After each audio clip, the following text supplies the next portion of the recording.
¿Puede un tratado de apenas 14 artículos mantener la paz durante 7 décadas? El 4 de abril de 1949, en Washington, D.C., 12 países firmaron el documento que daría forma al mundo posterior a la Segunda Guerra Mundial. Pero la Organización del Tratado del Atlántico Norte no fue creada para librar una guerra, sino para prevenirla. Su artículo 5, que establece que un ataque contra uno es un ataque contra todos, se ha invocado solo una vez en la historia, y no fue para defender a una potencia europea, sino a Estados Unidos, tras el 11 de septiembre. La OTAN es quizás la alianza militar más exitosa de la historia, pero también la más incomprendida. Esta es la historia de cómo una idea simple, la defensa colectiva, evolucionó para enfrentar amenazas inimaginables para sus fundadores desde la Guerra Fría hasta el terrorismo global y cómo hoy se enfrenta a su prueba más difícil desde la caída de la Unión Soviética. Bienvenidos a Historias Inmortales. Hoy exploramos la alianza que ha definido la seguridad global durante 3 generaciones.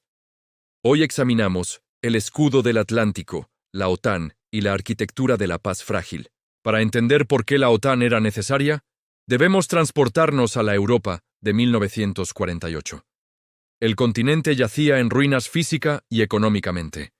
El Plan Marshall comenzaba a bombear dólares para la reconstrucción, pero una amenaza más siniestra se cernía en el este. En febrero de ese año, un golpe comunista en Checoslovaquia eliminó la última democracia en Europa del Este. Poco después, la Unión Soviética bloqueó todos los accesos terrestres a Berlín Occidental, intentando estrangular a la ciudad. El puente aéreo de Berlín fue la respuesta inmediata.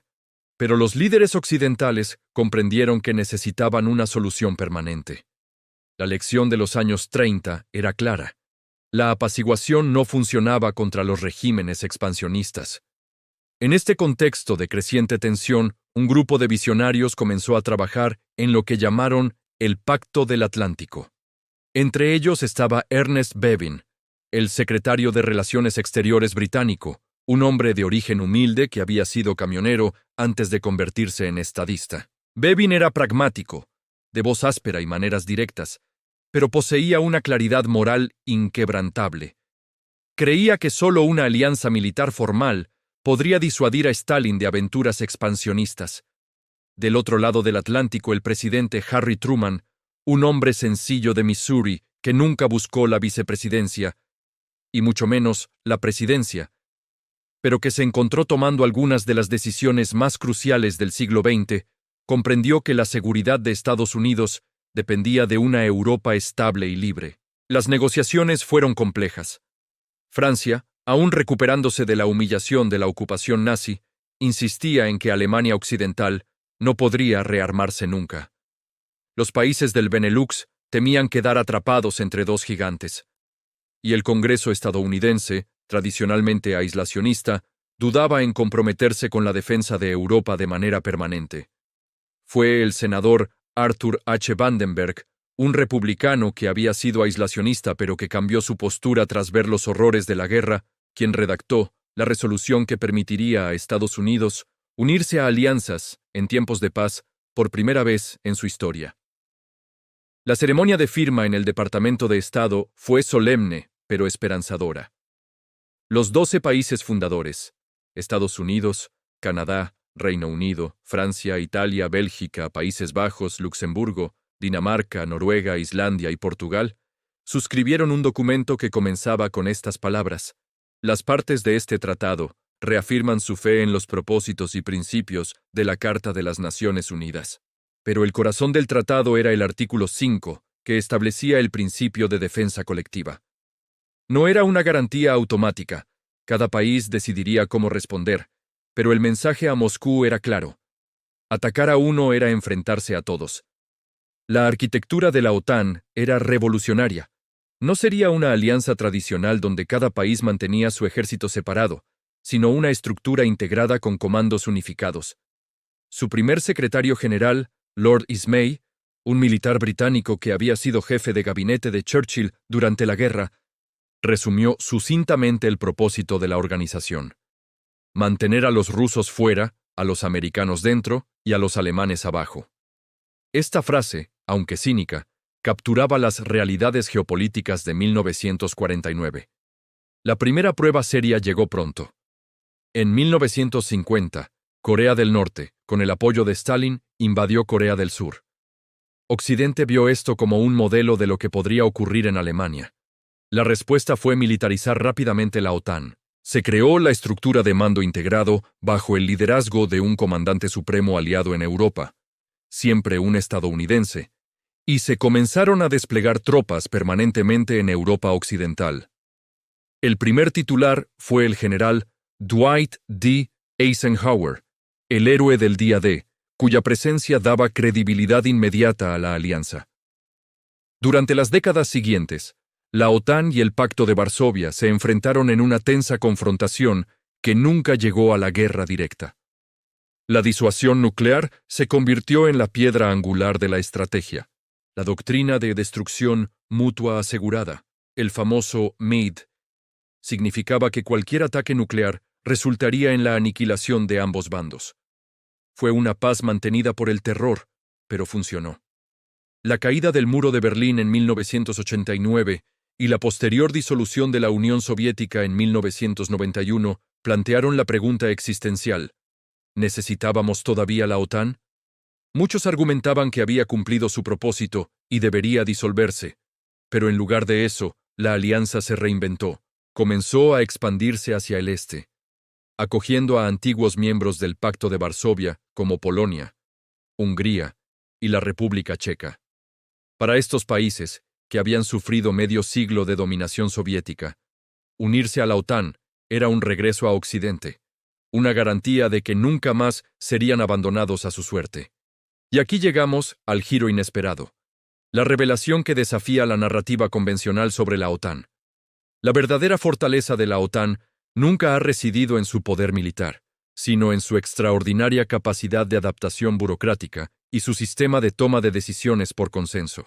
Mientras que otras alianzas históricas se fracturaron por intereses divergentes, la OTAN desarrolló una cultura de compromiso y consulta constante que le permitió sobrevivir a la desaparición del enemigo para el que fue creada. Esta maquinaria diplomática, que algunos críticos tachan de lenta e ineficiente, es en realidad su arma secreta. El requisito de unanimidad para las decisiones importantes fuerza a los aliados a negociar hasta encontrar posiciones comunes, creando una cohesión que trasciende los cambios de gobierno y las crisis temporales. Esta capacidad de evolucionar, de enfrentar el terrorismo tras el 11S, la piratería en el Cuerno de África o el resurgimiento de Rusia bajo Putin, es lo que ha permitido a la OTAN celebrar su 75 aniversario, cuando casi todas las otras alianzas en la historia habían fracasado décadas antes. El siglo XXI trajo nuevos desafíos. Los ataques del 11 de septiembre de 2001 llevaron a la primera, y hasta ahora, única, invocación del artículo 5. La OTAN dirigió la Fuerza Internacional de Asistencia para la Seguridad en Afganistán durante 20 años.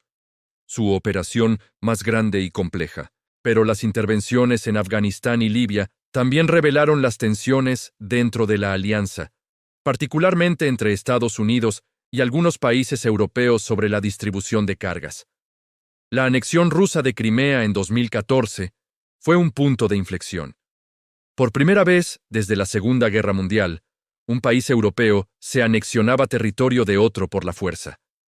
La OTAN respondió desplegando grupos de combate en los países bálticos y Polonia, un recordatorio visible del compromiso del artículo 5. Pero fue la invasión rusa a gran escala de Ucrania en 2022 lo que revitalizó completamente a la alianza.